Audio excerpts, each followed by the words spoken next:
Vamos a hablar sobre el progreso del pensamiento espiritual en el ser humano. En muchas culturas se veneraba y aún se veneran algunas de ellas al sol, por ejemplo, a la luna, a los elementos fundamentales de la naturaleza, como ser el agua, la tierra, el viento, el fuego.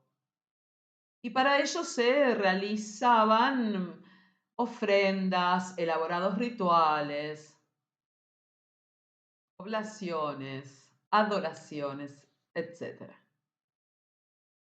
A fin de resaltar su importancia en la vida del hombre y su superioridad, se hicieron dos cosas.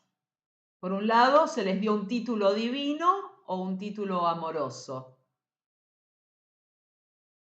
¿Sí?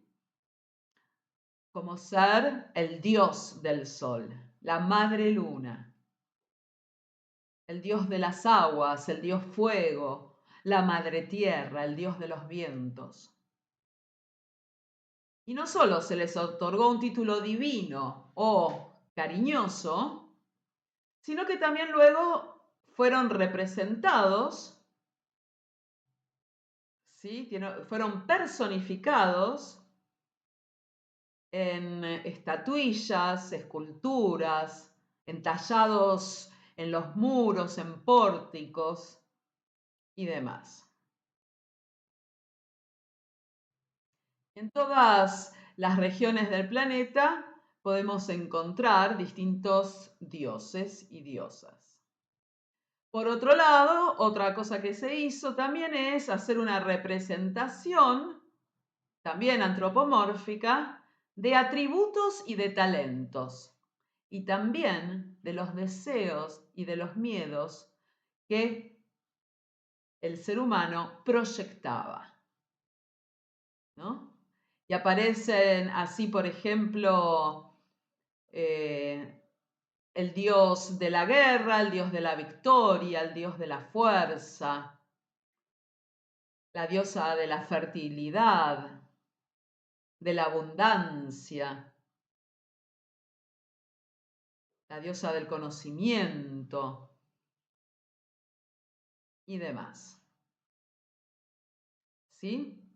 Podemos irnos a Roma y encontrar allí a la diosa Ceres, ¿sí? La diosa de la agricultura y de las buenas cosechas.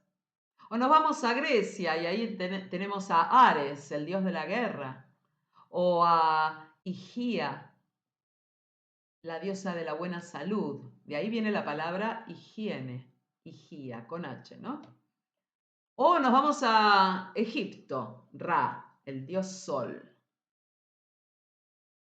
Y cómo no a la India, donde hay millones de dioses aún.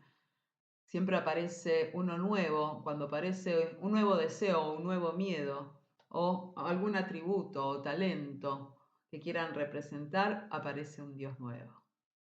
Ahí tenemos, por ejemplo, a Indra, el dios del trueno y rey de dioses. La diosa Saraswati, del conocimiento, de las artes, del lenguaje sánscrito. La diosa Lakshmi, de la abundancia. El famoso Ganesha, dios de los estudiantes y que remueve obstáculos, pero también los coloca. El gran Shiva, el dios de la destrucción para la transformación. Y así podemos seguir porque está lleno de ellos. Simplemente menciono a los más conocidos, los más populares. Y entonces así encontramos en esta bendita tierra, en distintas épocas, en distintas regiones, atributos, talentos que son los mismos. Todos quieren la abundancia, la felicidad, la fortaleza, el conocimiento.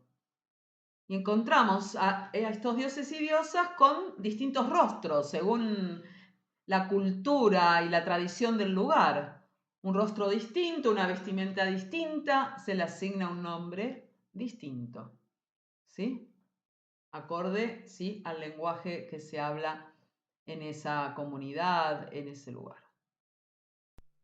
A estos dioses hechos de piedra, de barro, de mármol, de bronce, de oro, según el bolsillo del ferviente devoto, a estos dioses o bien se les pedía bendiciones o se les rogaba que calmaran su furia. Había y aún hay dioses para todos los gustos y las necesidades. Un nuevo deseo, un nuevo problema a resolver, un nuevo Dios para la pronta resolución de esa situación. Se busca entonces propiciar a estos dioses mediante las adecuadas oblaciones y plegarias. Y si el devoto no recibe aquello que anhela, por lo menos renueva a través de este proceso, de estos rituales, renueva la esperanza y acalla su agitada mente por un rato.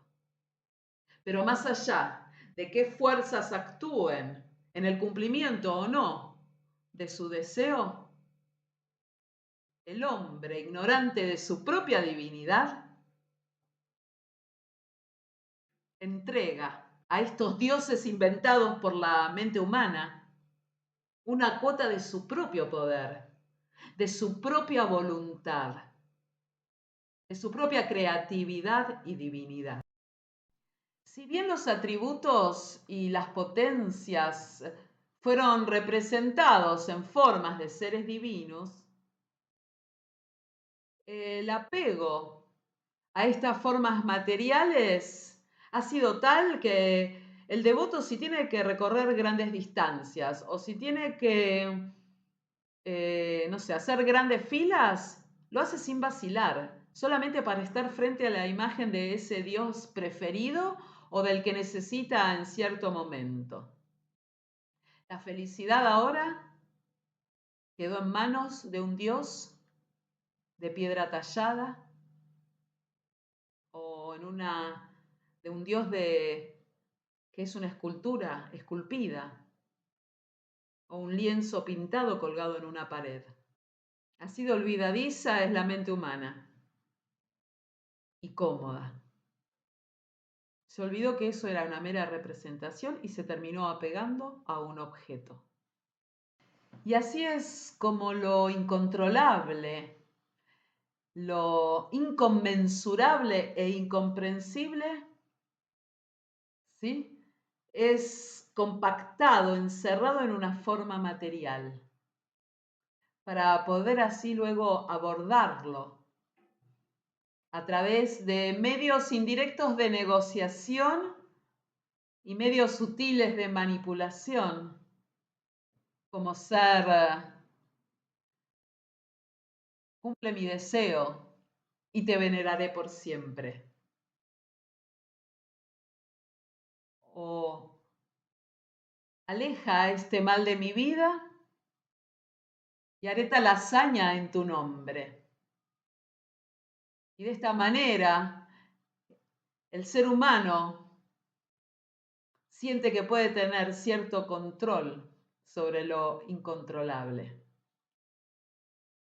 O si no, por el contrario, una mera y bonita súplica, sin rodeos, sin especulaciones, sin artilugios.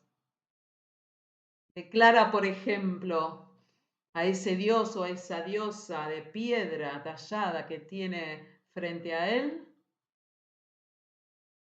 diosa de la abundancia, protege nuestros cultivos, o Dios del trueno, aplaca tu ira y sé benévolo con los barcos pesqueros que se mecen violentamente en alta mar.